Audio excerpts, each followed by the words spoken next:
Happening now, a celebration of life in Knoxville for legendary Lady Vols head basketball coach Pat Summitt. Right now, as you see, a live look. Her son Tyler is speaking to the crowd at Thompson Bowling Arena.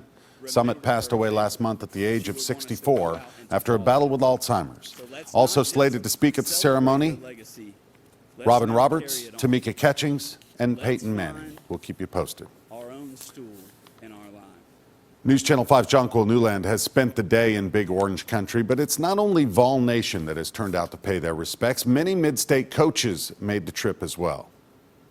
Right now I'm joined by another legendary coach, Lipscomb University head coach Greg Brown. Thank you so much for joining us. Thank you. I know you spent a lot of time with Coach Summitt. What would she like to coach with? Well, she's everything that you've heard and more. The things she was able to do was develop relationships, and it's not the X's and O's. It's what she was able to do with little kids to grandmothers to coaches, and just how she could relate with people. And that's the greatest lesson that I take from her, was that ability to try and relate and empathize with people. When I was in the school here, Coach Brown, I would travel with the Lady Vol pep band, and I would remember seeing that stare and that passion. What kind of passion did she bring to women's basketball in your eyes?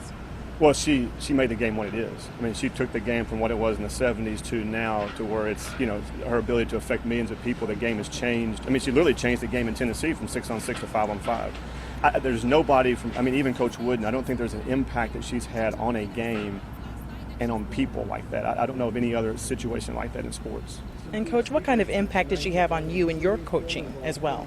Well, I think just the opportunity to try to develop young women or younger women into grown women that are competitive and Christian, and she was a model for that. And that's what I'm trying to do, is to take a little bit of what I was able to soak up and pass along to them. And that's what's neat to see so many people here and former players. I think there's almost 200 former players here that she had that impact on. Yeah, I know Thompson Bowling Arena holds a little over 21,000 seats. I know it's likely going to be filled with those. What kind of impact, I know just not in Knoxville, but across the state and the nation? What's across the country? I mean, I can remember playing in Los Angeles and people coming up to her as if they had known her for 30 years. But that was her unique ability, was to make people feel comfortable and feel like she knew them and cared about them. So that's why it blows my mind to see how she's been able to transcend not just a community or a state or even a section of the country. It's the entire country. Coach, is there one individual memory that you have of Coach Summitt that you'll always take with you and smile when you think about it? Well, I think the one that I shared quite a bit was a picture I keep in my office of, he's now 12, but on her shoulder. We were in Italy touring, and he was being a cranky 4-month-old, and she said, "Just give me that boy."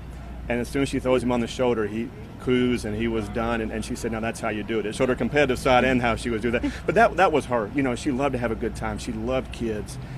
So this celebration is what she would want. She would want people to get together and tell those stories and enjoy this night.